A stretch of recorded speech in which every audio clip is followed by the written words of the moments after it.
Palavra da Verdade, devocional de 5 de setembro. Luzeiros no mundo.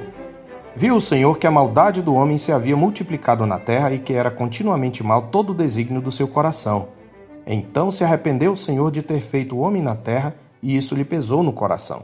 Disse o Senhor: farei desaparecer da face da terra o homem que criei, o homem e o animal, os répteis e as aves dos céus, porque me arrependo de os haver feito.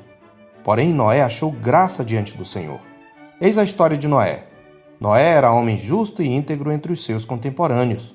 Noé andava com Deus. Gerou 3 filhos, Sem, Cã e Jafé.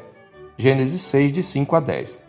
Temos aprendido que a história de Noé constitui-se um retrato de nossa história, pois a nossa geração adotou os mesmos referenciais e valores, pecados e perversões daquela geração, pelo que a igreja tem o mesmo desafio de viver piedosamente no meio de uma geração pervertida e corrupta, considerando que também aguardamos a intervenção divina de juízo, salvação e renovação da criação.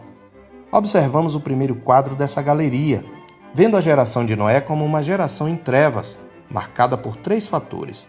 Primeiro, pelos ideais de poder, prazer a qualquer custo, fama e sucesso como referenciais de vida.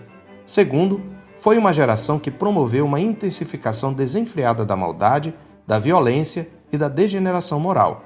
Terceiro, era uma geração vergada sob o peso da tristeza, cansaço e angústia de estar sob a maldição divina.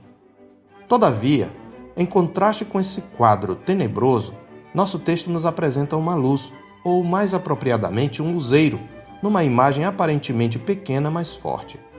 Assim, no que podemos chamar a segunda gravura do retrato da nossa história, temos nos versos 8 e 9 um luzeiro nas trevas. De que forma Noé contrasta com sua geração?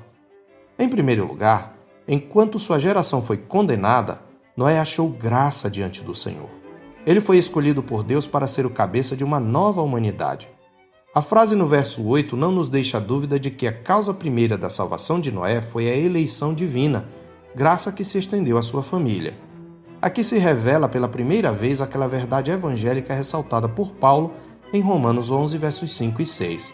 Assim, pois, também agora, no tempo de hoje, sobrevive um remanescente segundo a eleição da graça. E se é pela graça, já não é pelas obras. Do contrário, a graça já não é graça. Qualquer coisa que se diga de Noé daí para a frente é causa secundária e instrumental de sua salvação.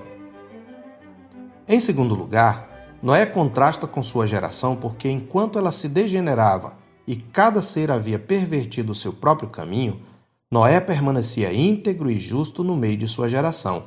Há um enfático contraste aqui. Como uma pequena partição no meio de um tecido canceroso, a justiça e integridade de Noé se destaca diante da corrupção e violência de seus contemporâneos. É claro que a luz refletida por Noé não tinha o poder de transformar a noite ao seu redor em dia, mas era como uma estrela bruxuleante a enfeitar a noite escura. Além disso, Noé não tinha luz própria. O brilho em sua vida refletiu de um outro, o Deus acerca de quem a Escritura declara que é luz e não há nele treva nenhuma, em 1 de João 1,5. O verso 9 nos apresenta a origem do brilho. Noé andava com Deus.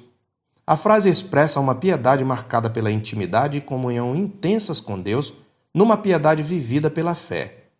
Ao inserir Noé entre as testemunhas da fé salvadora, o autor de Hebreus declara em Hebreus 11:7: pela fé, Noé, divinamente instruído acerca de acontecimentos que ainda não se viam e sendo temente a Deus, aparelhou uma arca para a salvação de sua casa, pela qual condenou o mundo e se tornou herdeiro da justiça que vem da fé. Essa fé salvadora é revelada na narrativa pelos seus frutos. A conduta do crente Noé é marcada pela obediência incondicional. A narrativa enfatiza essa obediência da fé. No capítulo 6, verso 22, está escrito: assim fez Noé consoante a tudo que Deus lhe ordenara. Da mesma forma, no capítulo 7, versos 5, 9 e 16. Podemos dizer que Noé é uma espécie de novo Adão, cabeça pactual de uma nova humanidade, com a desvantagem de que, tal como seu pai Adão, ele era apenas alma vivente, não espírito vivificante. Noé, portanto, era um tipo de Cristo, a verdadeira luz que, vinda ao mundo, ilumina todo homem, como está escrito em João 1,9, a luz da qual a vida de Noé era um reflexo.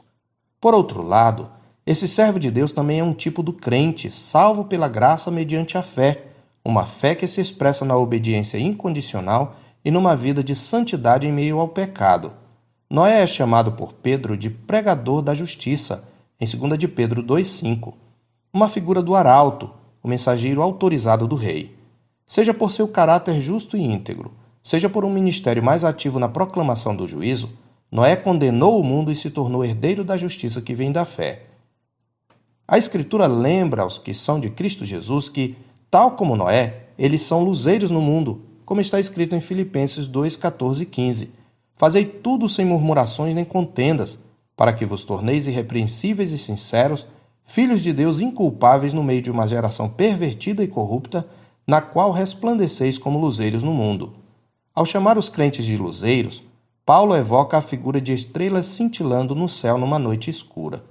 A figura aponta algumas verdades sobre nossa missão quanto aos seus limites e propósito. Primeiro, como luzeiros, não é nosso papel transformar ou redimir a sociedade. Os luzeiros não transformam a noite em dia. Por outro lado, eles minimizam a escuridão, enfeitam a noite escura e servem como sinais que apontam para a luz da qual vem o seu brilho, a fim de conduzir os perdidos a Cristo. Em segundo lugar, a figura de luzeiros aponta para o caráter dos filhos da luz como antagônico ao estilo de vida do mundo. Tal oposição implica numa luta, na qual o mundo tende a perseguir os filhos da luz. Como temos lidado com a pressão de sermos minoria e termos valores opostos aos da nossa geração? Podemos nós dizer que a figura histórica de Noé é o nosso retrato? Nosso comportamento como crentes, à semelhança de Noé, tem sido um contraste ao da nossa geração? Em terceiro lugar, não temos luz própria. Como a lua reflete a luz do sol, assim a vida do crente deve refletir o caráter santo do seu Pai e a luz da glória do seu Senhor. Em termos de causa secundária, a intensidade desse brilho dependerá da comunhão que temos com nosso Senhor. Tal como Noé, somos desafiados a andar com o Senhor. Aliás, no contexto da nova aliança, pela graça superior a nós ministrada, não somos chamados apenas a andar com o Senhor, senão também a andar no Senhor, como está escrito em Colossenses 2, versos 6 e 7. Ora, como recebestes Cristo Jesus, o Senhor, assim andai nele radicados e edificados e confirmados na fé, tal como fostes instruídos, crescendo em ações de graças. Assim somos desafiados a preservar a palavra da vida, para que no dia de Cristo possamos nos gloriar de que não corremos em vão, nem nos esforçamos inutilmente, como diz Paulo em Filipenses 2,16. O dia de Cristo refere-se à segunda vinda do Senhor Jesus, que em Lucas 1,78 é chamado de sol nascente das alturas, que visitou e redimiu seu povo e que virá outra vez para criar novos céus e nova terra. Naquele dia se cumprirá a palavra que está escrita em Apocalipse 22,5. Então já não haverá noite, nem precisam eles da luz de candeia, nem da luz do sol, porque o Senhor Deus brilhará sobre eles e reinarão pelos séculos dos séculos. Amém.